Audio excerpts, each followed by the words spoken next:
One of the reasons I was originally following the Letby trial is it was just simply a iTunes podcast recommendation about the Murdoch mysteries. So it followed on from the Murdoch mysteries. After I'd finished listening to that, it said, "Oh, you might like this true crime podcast," and it was obviously just following the Lucy Letby case.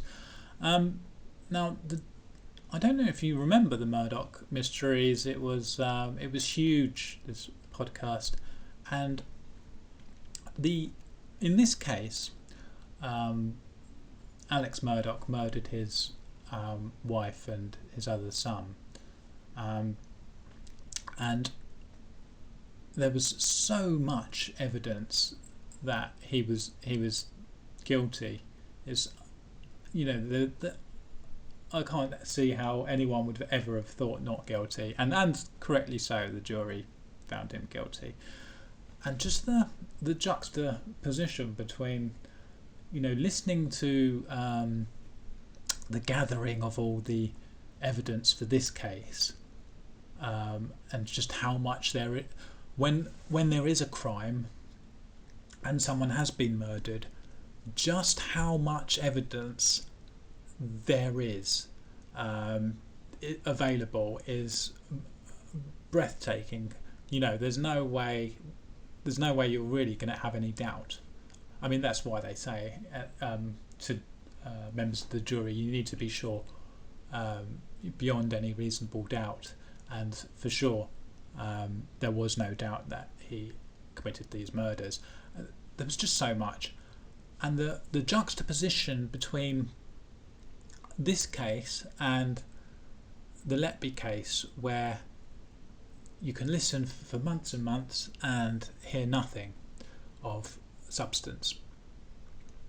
And what does that tell you? But this is an appeal to those who believe Letby is guilty. And I mentioned I've mentioned several times about how difficult it is for people to change their mind once they've formed their opinion. And let me ask you a question. What actually would it take for you to believe that she's innocent? In other words, if you could have any sort of evidence at all, if you could time travel back in time and put a video camera somewhere, what would it actually take? And I suspect for a lot of people there's nothing. And the reason that is because it's almost impossible to prove a negative. Now, in a normal murder case, things get overturned. You can prove, in a way, you can sort of prove your innocence if it's found that someone else had committed the crime. So if someone else says admits guilt. But the problem with this crime, with the crime in the Letby case, is that there actually wasn't ever a crime. There were no victims. There were no murders, and so how can you? There's no way to shift blame onto another party. So when I ask the question, is there anything that could magically be produced at all that would prove her innocence? The reason, the answer to that is probably a no, nothing, is because it is impossible to prove a negative, and that is why there's as much evidence that I committed the crime of killing the babies than for anybody else. And I'm not able to prove to you that I didn't do it, because I couldn't tell you where I was at the time. So that is the reason we have it, and it's supposed to be innocent until proven guilty. And I think that's why people that's gone out the window. I mean, we've forgotten about that. I think it was the head of the CIA in America who sneakily tried to change it to innocent until alleged, and he got pulled up on that. And about I was saying, it's once you've made up your mind that she's guilty, there is no changing it. I mean, let's look at Dr. Dewey Evans. He was emailing the Guardian, and he ended saying, "Lucy Letby murdered baby C. Get that into your head." And why this is actually significant is because it wasn't actually his job to find out who done it.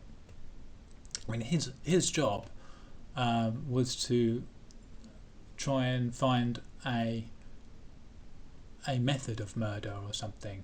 And so let's play devil's advocate.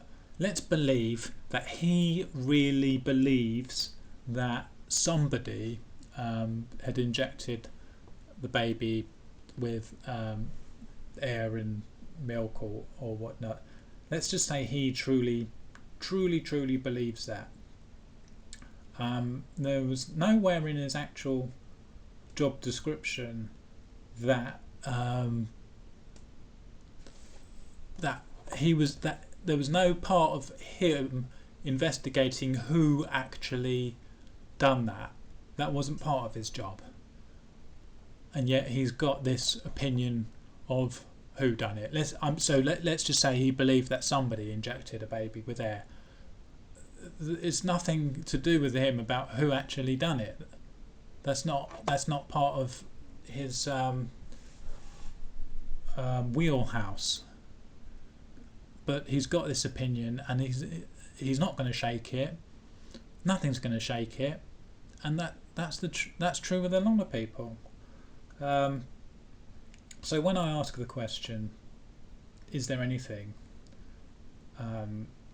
There isn't going to. The reason that you won't be able to think of something is because there is nothing that can be produced to prove someone's innocence. And that's why you sort of have to take a look at yourself and think, look, we've got innocent until proven guilty. You have to presume everyone is innocent. I mean, that's why I changed my mind. I used to say I like David Davis. I was 90% sure she didn't do it. Well, no, I can't say that. I've got to be. I can't say that, because what's this 10% doubt about? It's not ever innocent until proven guilty 90% of the time, but there's always a 10% chance for everyone, is it? It's not everyone's 10% guilty. That's not the way it works.